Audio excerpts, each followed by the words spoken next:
E aí galera, beleza? Tudo bem? Tô entrando aqui com esse vídeo para vocês, tá? Porque como vocês sabem, na última quarta-feira não deu para ir para aula, estive muito doente esses dias, uma coisa bem complicada mesmo.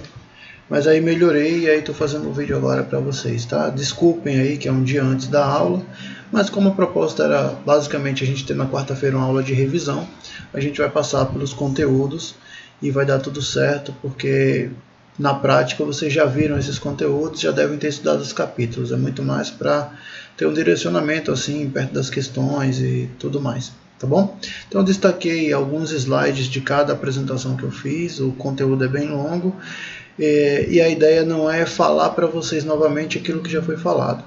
O objetivo da apresentação é, na verdade, a gente está destacando alguns pontos que foram importantes dentro dessas áreas que a gente estudou em sistemas distribuídos, beleza? Então vamos lá.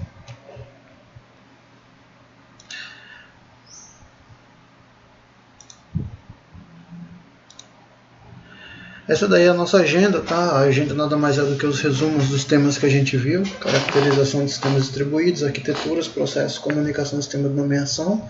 Tudo isso daí compõe assunto da nossa NP1, né? Foi a primeira parte da nossa disciplina, tá? A gente vai aprofundar o assunto na próxima parte, logo após a prova, que é amanhã, beleza? Então, sobre caracterização de sistemas distribuídos, o que é importante você destacar? É importante você destacar o que é um sistema distribuído, tá? E aí você tentar discutir com você mesmo qual o conceito que você entende de sistema distribuído. É importante você também ter atenção ao conceito que o Tannenbaum e o Vanstein colocam de sistema distribuído como um conjunto de computadores independentes que se apresentam aos seus usuários como um sistema único e coerente, tá? Então é importante você ter atenção do que você entende sobre sistemas distribuídos e também do que o autor do livro entende como sendo sistema distribuído, né? Tanto a parte mais técnica quanto a parte mais de entendimento que você trabalha, tá? Você deve ter destacado aí também, analisando a definição de sistemas distribuídos, o que você pode destacar? Então, consiste em componentes autônomos, usuários, pessoas ou programas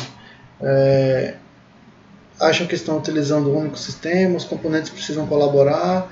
Como colaborar é justamente o cerne que a gente tem que tratar ao desenvolver sistemas distribuídos, e não é importante o tipo de componentes, né? Ele tem que ter um tipo de padronização e ao mesmo tempo de flexibilidade que consiga agregar diversos tipos de componentes, tá?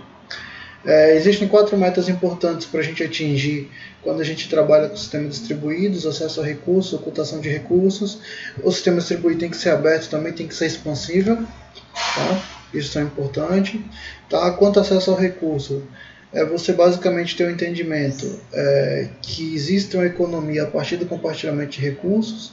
Tá? Então, por exemplo, ter uma impressora só num ambiente, ter uma câmera só num ambiente, um único dispositivo de armazenamento. E isso vários computadores conseguem utilizar esses dispositivos, tá bom? Então é importante ter essa ideia, mas é basicamente você, como um computador da rede, como um componente da rede, conseguir acessar qualquer parte do sistema, tá? Transparência de distribuição, onde você vai ter todos esses tipos de transferências que vocês podem dar uma parada depois no vídeo, dar uma olhada no slide, e ler e definir cada uma delas, tá? Tem uma questão na prova que é exatamente sobre isso, para você entender dois tipos de transparências desse, e ele vai confundindo nas alternativas para vocês quais são os outros tipos de transparência. Então, transparência de distribuição é um tema muito importante e a ser destacado também na prova com uma questão. Então é importante vocês saberem todos os significados de todas, tá?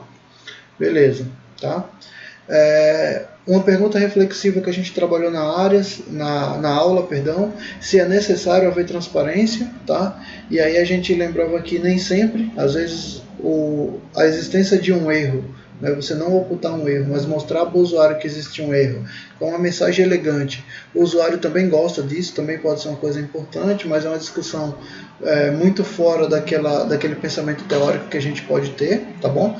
Então, basicamente é uma discussão de reflexão e por isso não vai ser tratada na avaliação, tá bom? A outra meta é a meta de abertura, tá? Um sistema distribuído deve ser aberto e oferecer serviços de acordo com regras padronizadas que descrevem a sintaxe e a semântica desses serviços. Ou seja, ele deve oferecer um serviço, mas deve ser capaz também de ser conectado, tá? E isso tem que estar dentro de regras padronizadas, de modo que um outro sistema possa chegar, compreender e também conseguir se conectar a ele, tá bom?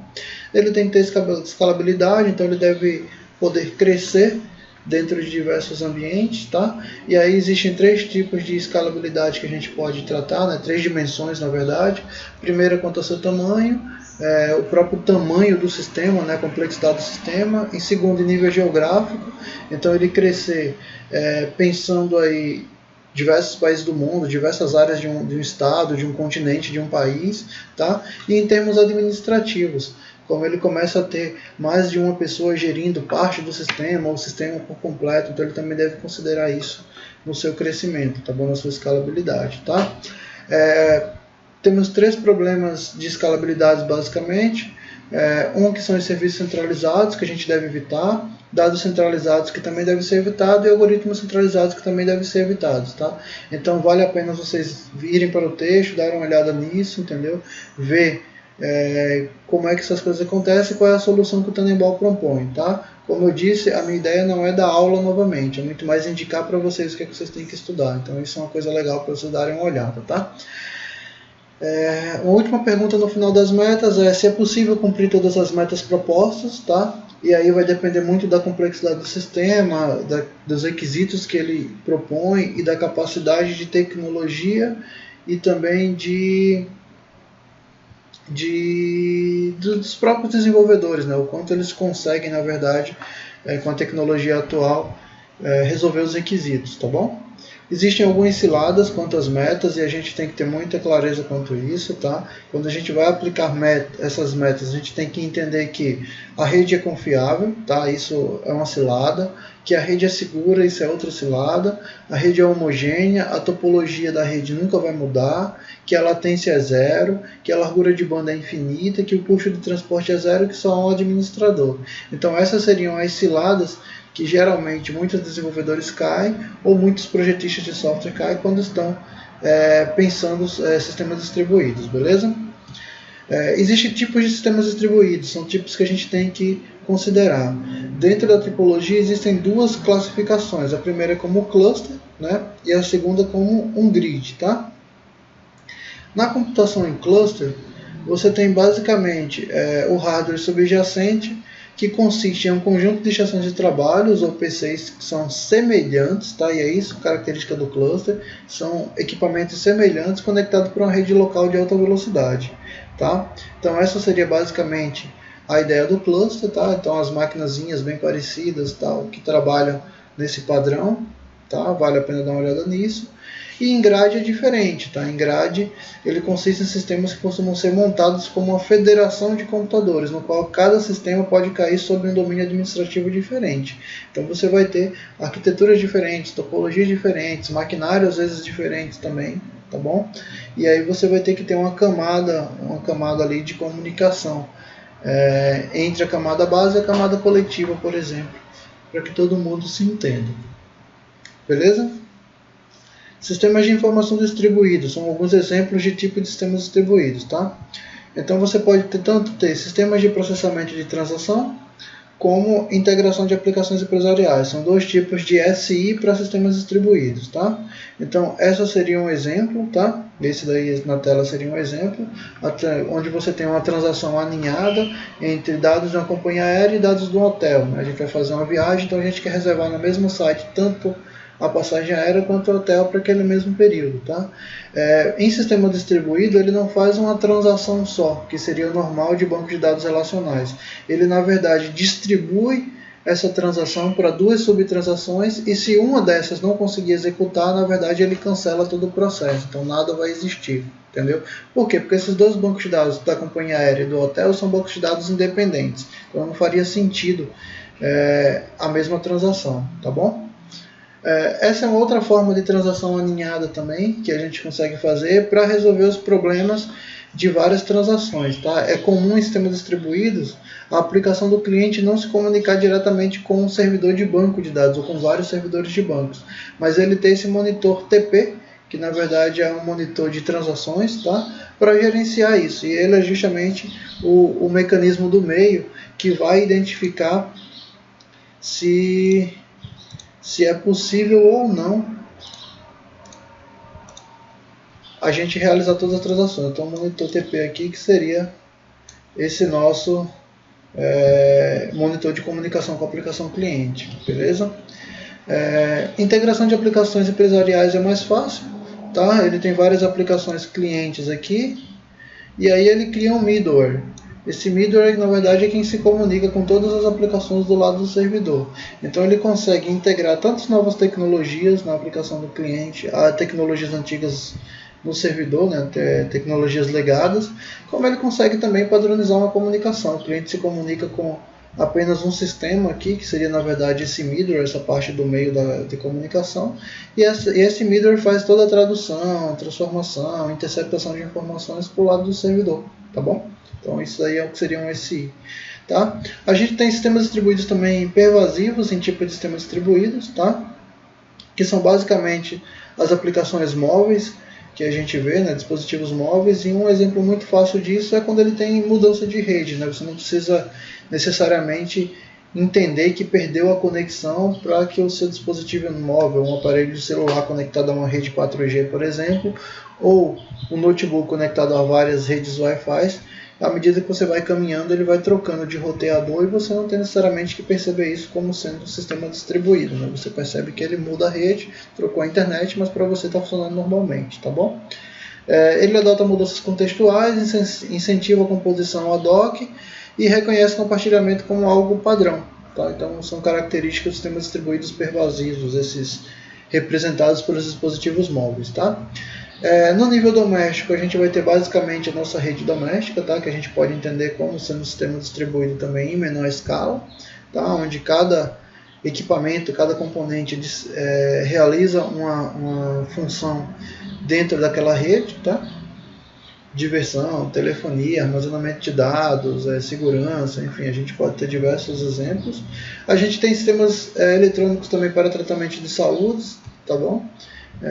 Nesse caso aí a gente tem a monitoração de uma pessoa através de um sensor e de um armazenador de dados, ou de um transmissor de dados também, para que tenha um armazenamento externo, né, de pressão cardíaca, de batimentos cardíacos e tudo mais, tá? Então também pode ser utilizado isso, onde os diversos sensores são partes de um componente, e esse transmissor, esse PDA, ele funciona basicamente como um servidor para contactar um plano de saúde, contactar uma emergência no momento que essa pessoa tiver alguma alteração cardíaca, tá? Por exemplo.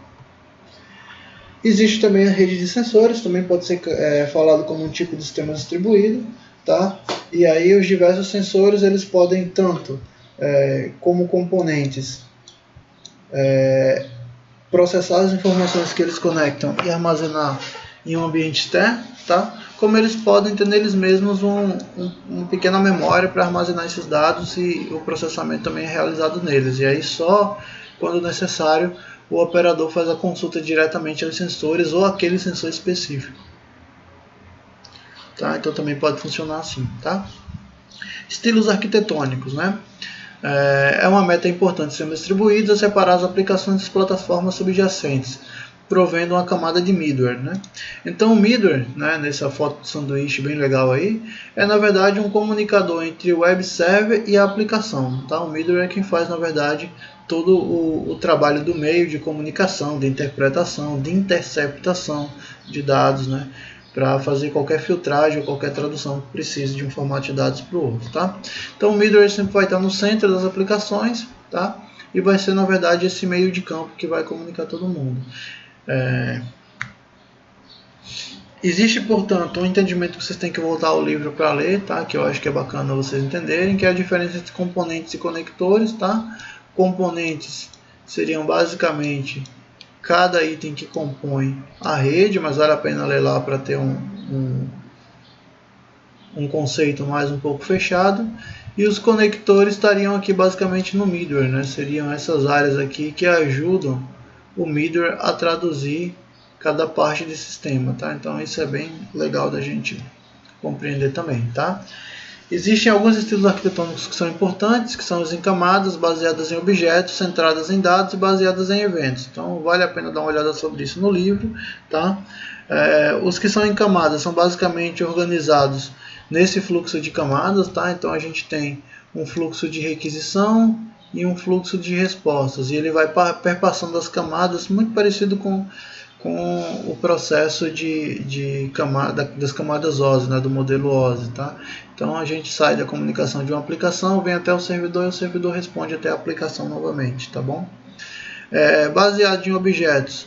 Os objetos eles passam a fazer chamadas de um objeto para o outro, vai fazendo chamada de métodos até que se execute aquele processamento. Tá? Então eles são compreendidos como vários objetos dentro daquele sistema distribuído. E cada objeto pode ter uma chamada externa de algum outro objeto, tá bom? A arquitetura centrada em dados, onde você tem aí basicamente um barramento de evento e um componente pode requisitar ou receber e um outro componente pode publicar, tá? Esse componente que publica, ele publica para todo mundo, e aí quem for o componente publica ali na barra de eventos, né? E quem for o componente que estiver esperando, estiver escutando aquele evento, ele vai lá e pega justamente essa publicação, que pode ser uma mensagem, um evento, um processamento, alguma coisa do tipo, tá bom?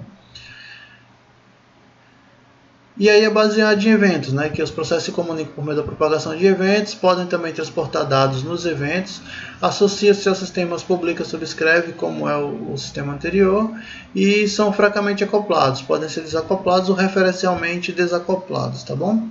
As arquiteturas centralizadas são basicamente aquelas arquiteturas cliente-servidor que a gente viu, né? Então, no cliente-servidor você tem um cliente, faz uma requisição, o servidor processa seu serviço e entrega uma resposta, tá? A gente tem também as camadas de aplicação dentro desse modelo cliente-servidor, que são 3 níveis: o nível de interface de usuário, o nível de processamento e o nível de dados, tá bom? Funciona basicamente como um modelo de camadas do MVC, tá? O Model View Control, tá? Então tem basicamente essas camadas. A gente tem também arquiteturas multidivididas, onde na verdade você vai escolher, dependendo da aplicação, quem vai executar o que. Então, a interface do usuário vai se comunicar com o que, e aí você tem alternativa de como organizar as aplicações, tá? Onde no momento você dá mais responsabilidade para que a interface do usuário execute, processe, e até em meio de campo consiga armazenar alguma coisa, ou o contrário, onde você coloca toda a responsabilidade para o servidor, inclusive parte da interface do usuário pode ser executada lá dentro do servidor, tá bom? Então são esses modelos aí, e aí você torna o servidor um pouco mais complexo nesse sentido, né? Onde agora você vai fazer uma requisição para o servidor vai fazer uma requisição de dados, e aí o servidor de dados é que vai te retomar os dados e por fim dar o resultado para a interface do usuário. Então passa a agir dessa maneira. Existem também as arquiteturas descentralizadas, que tem que dar uma olhada lá nos slides, no livro, tá? O que é isso. Um exemplo dela é a Peer-to-Peer, onde todo mundo faz uma parte do processamento, tá bom? O sistema Shard também vale a pena dar uma olhada também, mas a gente não vai tratar sobre isso na prova, tá? Já adianto para vocês, porque existe uma série de cálculos, de aplicações, de expressões que seria interessante trabalhar, mas como não é o nosso foco agora, vale a pena a gente entender, mas não vai ser cobrado na prova, pelo menos de cara assim, tá bom? Talvez na próxima avaliação, tá?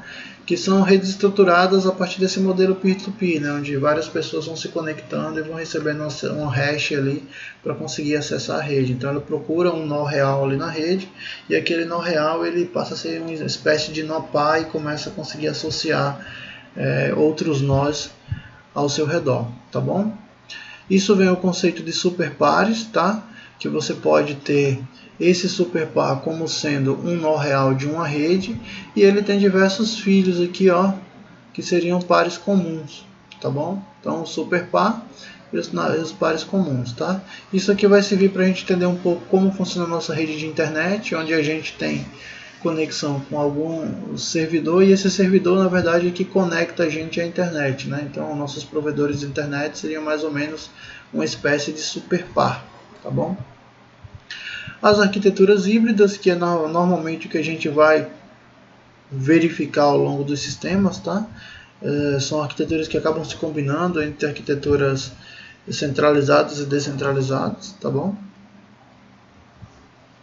Esse é o sistema de borda, que é o sistema de um servidor de internet. Então a gente tem aqui, ó, Internet Service Provider, tá? E aí nós, como os clientes, nos conectamos a esse ISP, e esse ISP na verdade é quem provê todo o conteúdo e o acesso à internet, ao núcleo da internet, tá bom? Existem também os sistemas distribuídos colaborativos, tá? Esse daí é o exemplo do Torrent, beleza?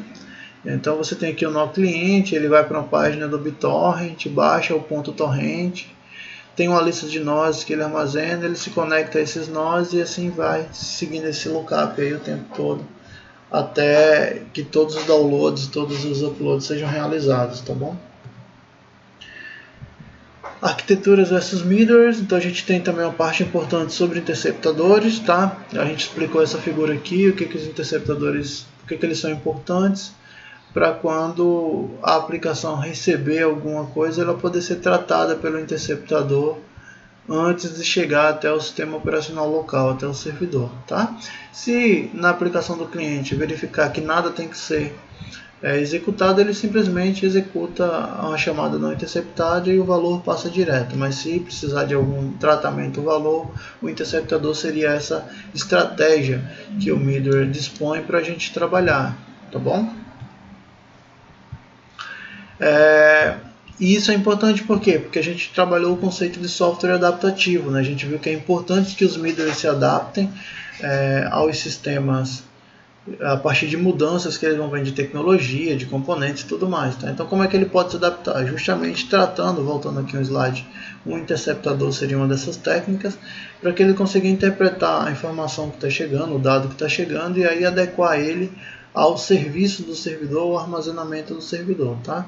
E em software adaptativo a gente tem que tratar 3 dimensões. A primeira, a separação de interesses, a reflexão computacional e o projeto baseado em componente, tá bom? Autogerenciamento de sistemas distribuídos, é isso que a gente busca, na verdade, procurar. E para isso, a gente deve falar de um modelo de realimentação de controle, tá bom? O modelo de realimentação de controle nada mais é do que um modelo que vai se ajustando à medida que ele vai sendo executado, tá? Então, por exemplo, aqui ele tem uma configuração inicial, tá? Essa configuração inicial ela é executada, beleza?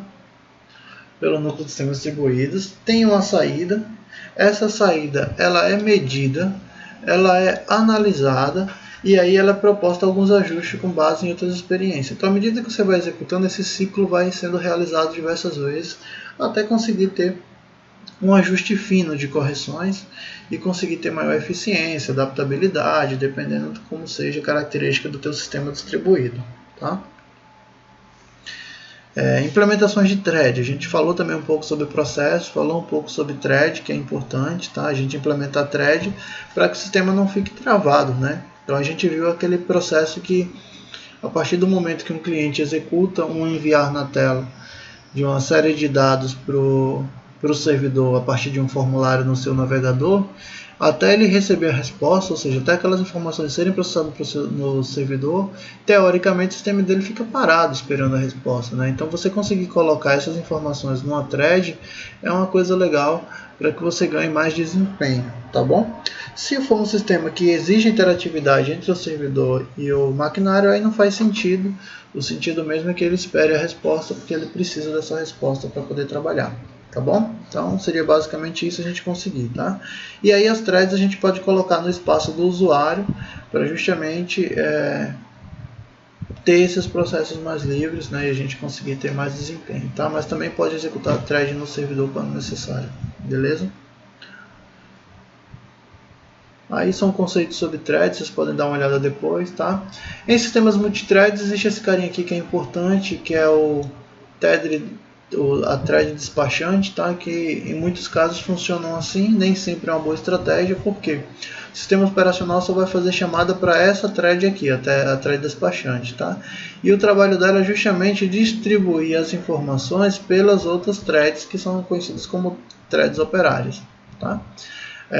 Qual o problema disso aqui? É que em alguns momentos esse cara aqui pode estar sobrecarregado e aí vai cai o desempenho do teu sistema operacional, do teu sistema no geral, né? Se esse cara aqui estiver sobrecarregado. Mas dependendo do sistema é uma técnica que pode ser utilizada, tá bom? Aí tem um resumo do que é thread, monothread e máquina de estado finito, vale a pena dar uma olhada também, tá? Outro processo que a gente trabalhou foi o processo de virtualização, esse daí é super simples para a gente entender, tá? Que é quando a gente precisa, na verdade, virtualizar sistemas operacionais, né? Nessa ocasião a gente apresentou aí uma série de soluções que a gente utiliza, o que é virtualização, como é que ela acontece por cima do sistema operacional, que existem sistemas que não precisam ter o sistema operacional por cima, eles próprios já são um sistema operacional que realizam virtualização, né? São focados nisso, geralmente para servidores, tá? E o que a virtualização faz? Então vale a pena dar uma olhada nessas coisas também, tá? Para ficar ligado. Eu acho que tem uma questão na prova sobre virtualização e vale a pena olhar, tá bom? A gente viu também sobre processos em servidores, como é que funciona, tá? Os processos em servidores, e eles são basicamente, não aquele processo onde a gente tenta, na verdade, fazer uma requisição para um super servidor e o servidor tenta indicar para a gente dentro daquela máquina servidor, porque o servidor não é, na verdade, apenas um serviço, né? Ele pode ter dentro do mesmo maquinário diversos serviços, inclusive quando você utiliza virtualização. Então, o ideal que eles falam é que você faça a requisição para um super servidor, um cara que vai estar ali na frente, né? Um sistema que vai estar ali na frente recebendo as requisições, e a partir daí ele vai te indicar dentro daquele servidor qual o serviço específico que ele vai ser redirecionado. E aí o cliente vai abrir um canal de comunicação diretamente com o serviço selecionado, tá bom? Uma outra proposta é que a gente possa ter uma requisição despachada, né, através desse comutador lógico para a segunda camada, que é a camada de aplicação para o serviço específico, tá? E aí essa camada de aplicação é quem vai, na verdade, chamar a terceira camada, que é a camada de banco de dados. Então, assim você mantém tanto uma organização aqui na primeira camada, com o comutador lógico, tá bom? Como você consegue ter também todo o processo do MVC, tá? No Model View Control, não deixando que o cliente acesse diretamente os arquivos de dados, mas só a camada de aplicações que acessaria os servidores de dados, né? Então, legal também, tá? O papel do comutador, na verdade, é receber a requisição do cliente, tá? E transferir para o servidor ou o serviço correto, tá? E o servidor é quem vai dar diretamente a resposta para o cliente, tá bom? Então, só que isso aqui fica dentro daquela linha da distribuição, a gente entende que está num computador só, com um serviço só, e aí a gente vê por quê, né? A gente tem um servidor distribuído X qualquer, ó, aqui em cima, tá bom? E esse servidor distribuído ele tem dois servidores dentro deles, que pode ser uma replicação do outro. Quando a gente vai conectar o cliente 1, ele está achando que a gente está acessando X. E o cliente 2 também acha que a gente está acessando X, desde que eles estão acessando servidores diferentes. Esse aqui pode ser um servidor no Brasil e esse aqui é um servidor nos Estados Unidos. Tá?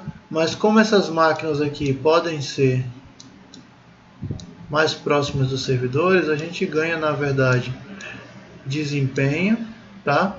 Porque a gente acessa um servidor mais próximo, mas o sistema parece ser o mesmo. Isso acontece, por exemplo, com o YouTube, né? A gente acessa o YouTube como um servidor só, mas a gente com certeza no Brasil está acessando um maquinário e nos Estados Unidos está acessando outro maquinário. Esse processo aqui é o processo que o IPv6 ajuda, otimizando com a tecnologia própria dele, tá? Esse exemplo da figura, mas é uma lógica que a gente pode trazer para outros sistemas distribuídos, tá? Além disso, existe um ponto importante, migração de código, tá? Que nada mais é do que o seguinte, né? O cliente precisa executar uma comunicação com o servidor, mas ele não tem todo o código do sistema que ele precisa para acessar de uma vez só no sistema dele. O que ele faz, tá? Quando ele precisar executar aquela ação com o servidor vai ter um repositório de código que primeiro passa o código para o cliente, autorizando ele ou permitindo que ele faça esse acesso, e aí o cliente consegue a comunicação com o servidor, tá? Então isso é uma forma também da gente conseguir melhorar e aumentar o desempenho, né? Principalmente para funções que não são tão utilizadas, que não são primordiais no sistema distribuído. Tá? Então esse é um modelo de descarga de código. É uma maneira também para a gente conseguir executar determinado código apenas quando for necessário, tornando o cliente mais leve. Tá? Então isso é comum também. Tá? Em termos de rede de computadores, a gente vai ter alguns fundamentos, tá? Que é a parte de comunicação. A primeira coisa que vocês têm que saberem, as camadas OSI é uma coisa importante para vocês entenderem o modelo OSI de camadas para conexão de dados, tá? E aí essas camadas existem também um slide lá nas nossas apresentações que elas explicam um pouco o que cada um significa, quais são os exemplos de protocolos que trabalham em cada uma das camadas. Então é legal vocês terem isso na cabeça, tá? Para quando forem trabalhar. Não existe uma questão, acho, não lembro direito agora, mas acredito que não existe uma questão específica sobre isso na prova, mas algumas outras questões podem utilizar conhecimentos desses slides para que vocês consigam resolver as questões, tá bom? Ainda sobre rede de computadores, uma coisa que é importante saber também é o tamanho de cada rede, como é que ela se configura. Então saber qual é a rede, tá? Qual é o nome dela, qual é o alcance dela, eu acho que isso é importante. Pelo menos o nome e o alcance dela seriam coisas importantes para vocês trabalharem. E ter uma noção ali de largura de banda e de latência também é importante, tá bom? Sobre nomes, identificadores e endereços, a gente falando agora um pouco sobre o sistema de nomeação. É importante saberem o que é um nome, o que é uma entidade, saber que as entidades são ativas, então aquilo que a gente falou na nossa última aula, tá? Entender o que é um ponto de acesso, tá? Então quando eu quero me conectar a uma outra entidade, o que é um ponto de acesso? Então é importante a gente entender isso. É importante entender o que é um identificador, que existe um tratamento especial para identificador, que identificador pode referenciar. Uma entidade pode ter no máximo um identificador e um identificador sempre referencia a mesma entidade, tá? Pode entender que existe um processo de nomeação simples que utiliza tanto a técnica do broadcast como a técnica do multicasting, tá? O broadcast ele manda um pacote para todo mundo na rede, quem tiver que receber aquele pacote vai lá e recebe, tá? O multicasting ele manda apenas para a rede para aqueles recebedores necessários na rede, tá? Mas ele manda um pulso só, e se em algum momento houver um roteador que precise distribuir aquele pulso, naquele roteador é que ele duplica o pulso para todos os recebedores que precisam, tá? Então isso é importante saber. É importante saber também que existe um processo de vetorização, né, com o princípio de ponteiros repassadores. Então às vezes você está procurando aqui no processo 1 e no processo 2 para executar alguma coisa, tá? Então ele procura lá no processo 3 e existe uma conexão de lá, né, e um ponteiro apontando para onde está na verdade o processo 4, que é aquele processo que eles precisam, tá? Então é importante saber também que os processos eles passam e eles podem encaminhar para outros processos, tá? E aí vem uma outra forma, que por exemplo, quando o processo A ele busca o processo B e o serviço não está no processo B, mas está no processo C, o que ele faz? O processo B e o processo C já criam uma conexão diretamente com A. Então A já vai, depois da primeira conexão, já comentar direto de A para C, e não precisa mais passar por B, tá? Então isso é legal também saber. Essa figura é uma figura muito importante que eu não vou explicar, vou deixar que vocês leiam no livro, porque ela é uma questão de prova, então é importante que você entenda bem essa figura para que você consiga fazer uma das questões da prova de maneira bem bacana, tá? Então é legal dar uma estudada nela, entender no livro, ver, porque ela com certeza vai sair, tá bom? E aí existe também uma do sistema short, tá? Que é uma questão importante, mas a gente explicou basicamente como é que fazia isso na sala de aula, então vale a pena também uma leitura sobre isso daí. Provavelmente não vai cair na prova pelos motivos que eu já falei, né? Exigem um grau de matemática ali que a gente não vai aplicar nessa prova, tá bom? Só para entender, é interessante ler sobre a tabela hash. As abordagens hierárquicas também é legal, então a gente viu sobre nomeação simples, ver também as abordagens hierárquicas, como é que funcionam, tá? Um nó de diretório, vários outros nó sobre diretórios e aí os domínios, tá? Isso é legal também. Dá uma lida no trabalho, dá uma lida no Tannenbaum para entender, ok? Entender também essa história de como cada nó armazena informações sobre o que está abaixo dele, então é importante saber, tá bom? Mesma figura.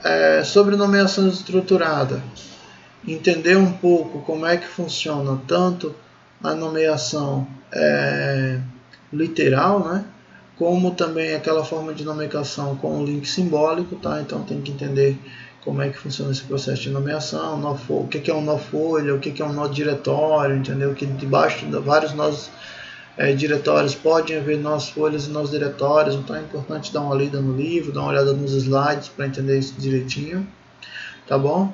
Ali apenas destacando a parte que você tem aqui, ó, um link simbólico e você tem o link aí estruturado da nomeação, ok? E aí ele está mostrando apenas como a gente consegue conectar, né, através do protocolo, o endereço do servidor e o caminho para que a gente consiga chegar no local correto a partir de um servidor para o outro servidor, para uma máquina para outra, tá? É importante lembrar também como funciona o sistema para nomeação por meio lá do DNS, tá? Então lembrar o que era uma folha, o que é um subdiretório, como é que a gente consegue chegar, que existem formas de implementação recursiva e iterativa, o que são essas coisas, tá? Isso é legal dar uma olhada. Implementação de um espaço de nomes, então a gente tem também escalas globais, administrativas e gerenciais, são as 3 dimensões que a gente tem, e para cada item existe na verdade uma explicação que vocês podem dar uma olhada aí nessa tabela que também tem no livro que a gente está trabalhando, tá bom? Aí é onde ele explica justamente o que é o princípio de resolução iterativa de nomes e o princípio recursivo, né? Então existem vantagens e desvantagens em cada um deles, eu quero que vocês deem uma olhada nisso também para a nossa avaliação, tá?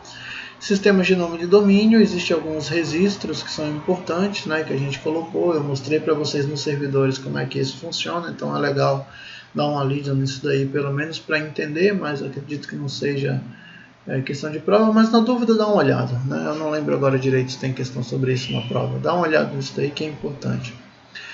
E por fim a nomeação baseada em atributos, né?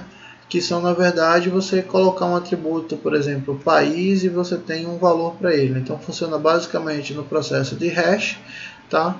Onde esse hash vai guiando, mas no fim ele é também uma árvore, como mostra aí na figura, tá? Então isso aqui é o que, né? Isso aqui é o nó raiz. Eu quero uma coisa do tipo, tá? Do tipo que livro, do tipo livro, mas você quer saber do livro o autor, o título.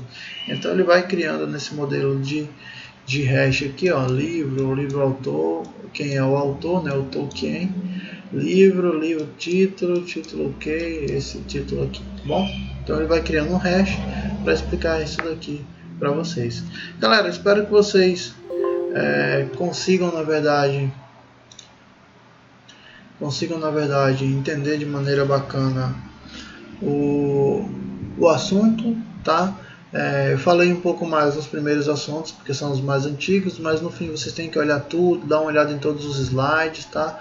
As questões, algumas resolvemos em exercícios em salas de aulas, outras são questões novas para vocês explicarem, outras são as questões elaboradas também, novas para a gente responder, marcar, então tem uma variabilidade de questões. É importante que todo mundo execute tudo, para que a gente consiga ter um trabalho bem legal na prova amanhã.